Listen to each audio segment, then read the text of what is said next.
What do you do when tragedy really strikes? When one of the people you love the very most meets an end that could have been prevented? It would be understandable for any of us to lash out, to point fingers, and to blame others. But that's not what Adina Payton did after her son Brad was killed in a standoff with Huntsville law enforcement in November of 2020. No, after grieving and with the help of many others, Adina created an outreach program that would turn into a groundbreaking movement in less than 2 years.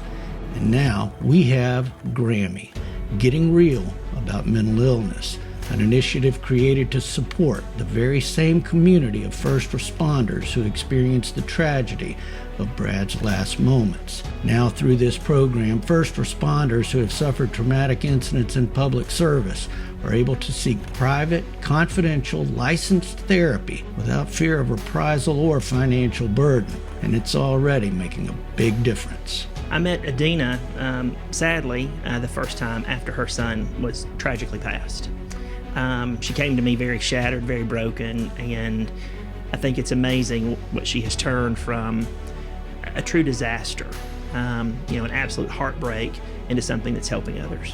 Mental health care for the officers themselves is hugely important. I look at it as they're like a sponge, and they're absorbing the stress from everybody else's lives. But what about their own stress?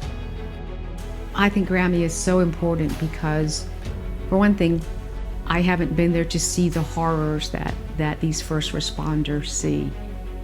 And they're human. We're all human. And it would be unnatural to not affect them. So they are there for us to protect us. We need to be there to protect them. It's the secret sauce for me because it provides people with an opportunity to confront things in a very pragmatic and realistic way.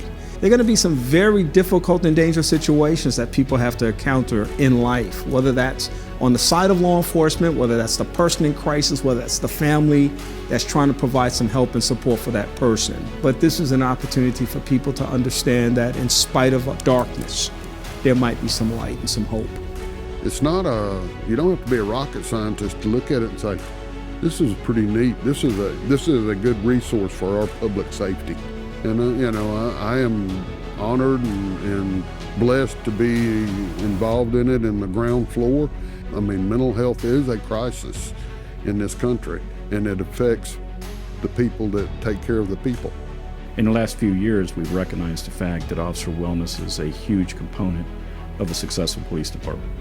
So being able to have programs to help officers with the stress that they're absorbing is huge.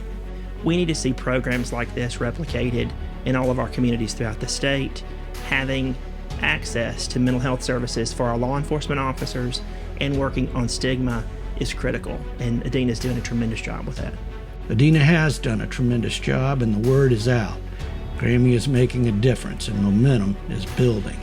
However, if you know Adina, she's very quick to deflect all credit because she knows GRAMI could not and would not exist without your support. And it is that support that will allow us all to better take care of the people who take care of the people.